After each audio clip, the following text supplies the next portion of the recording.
The author Madeleine L'Engle wrote, "Humility is throwing oneself away in complete concentration on something or someone else." In other words, whatever you do with your life, be a builder. You don't have to start from scratch to build something monumental.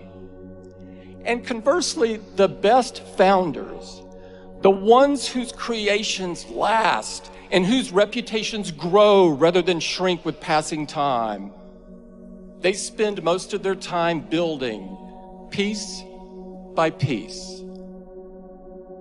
Builders are comfortable in the belief that their life's work will one day be bigger than them, bigger than any one person. They're mindful that its effects will span generations.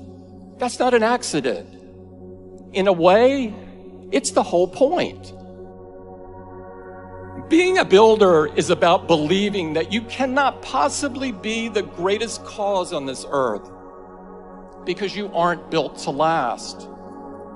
It's about making peace with the fact that you won't be here for the end of the story. That brings me to my last bit of advice. 14 years ago, Steve stood on this stage and told your predecessors, "Your time is limited, so don't waste it living someone else's life." Here's my corollary. Your mentors may leave you prepared, but they can't leave you ready. When Steve got sick, I had hardwired my thinking to the belief that he would get better. I not only thought he would hold on, I was convinced down to my core that he'd still be guiding Apple long after I, myself, was gone. Then one day, he called me over to his house and told me that it wasn't going to be that way. Even then, I was convinced he would stay on as chairman, that he would step back from the day-to-day but always be there as a sounding board. But there was no reason to believe that. I never should have thought it. The facts were all there. And when he was gone, truly gone, I learned the real, visceral difference between preparation and readiness. It was the loneliest I've ever felt in my life, by an order of magnitude. It was one of those moments where you can be surrounded by people, yet you don't really see, hear, or feel them. But I could sense their expectations. When the dust settled, all I knew was that I was going to have to be the best version of myself that I could be.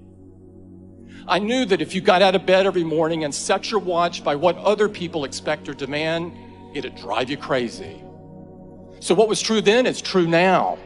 Don't waste your time living someone else's life.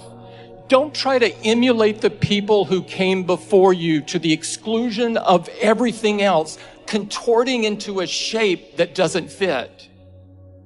It takes too much mental effort that should be dedicated to creating and building. You'll waste precious time trying to rewire your every thought, and in the meantime, you won't be fooling anybody.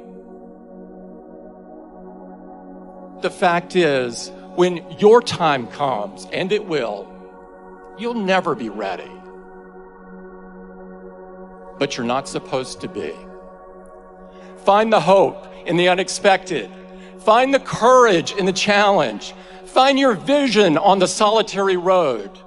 Don't get distracted.